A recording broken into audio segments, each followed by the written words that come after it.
Hey there, it's Andrew from Backcountry Skiing Canada here with Brad, and we're going to talk a little bit about tech bindings and a couple of different pair of tech bindings, and we're going to look at a standard frame binding also. First of all, Brad's going to take us through two things to his left. So this is the Marker F12 touring binding. It's a frame binding. As you can see, there's a frame in the middle, slightly heavier. It's just over 2 kilos, and this is why people move to a tech binding, I guess you could say, because it's a lot lighter. Great binding, by the way. Good for side country, slack country. And then the binding I ski on is the Plume guide binding. This retails for about $620, so it's definitely more pricey. Comes in at about 670 grams. Still has a din of 5.5 to 12, so it's got plenty of beef if you're a bigger person. But the advantage is definitely the weight. And Andrew will go into details about the tech fittings in a minute, but this binding rotates, and there is a small riser here on the back, so you can step on the back of the binding or have the full riser and then lock in as well on the standard tech fitting on the toe. Right on. Thanks, Brad. This here is a Dynafit Radical Est binding, and it's my go-to binding for on the hill and touring, what have you. I have another version of this that's the FT, and it's slightly beefier. This din on the Dynafit Radical ST is between 4 and 10, and on the FT that I have mounted on a pair of fat line sick day skis, the din is goes all the way up to 12. So this is a lightweight binding. It goes for about $485, so not super cheap, but kind of in the same ballpark as many alpine touring bindings these days. Comparable in weight as well, but Andrew does have a brake on his. There is no brake available for the guide just yet. Mm-hmm. And some of the nifty features on this binding are the heel lifts. This is, first of all, it's a rotational. It goes in one direction, so it rotates that way. And these heel lifts came out with this generation of the binding this, I guess, 2 years ago. Super simple. That's middle, and then this is the highest setting.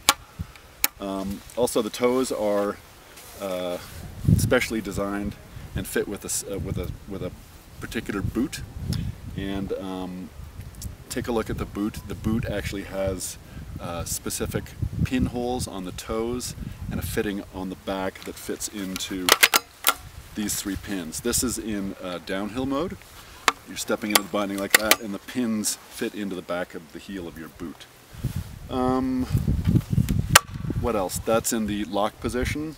Other things, when this lever is up, you're in total lockdown mode. Some people ski with it up in conditions where they don't want the ski to release. I never do. I wouldn't recommend it. When I'm skiing down, this lever is always down for me.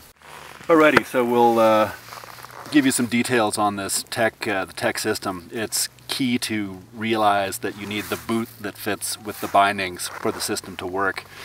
And all of that is based on this tech insert here, which allows the pins to fit into these little holes here on the toe.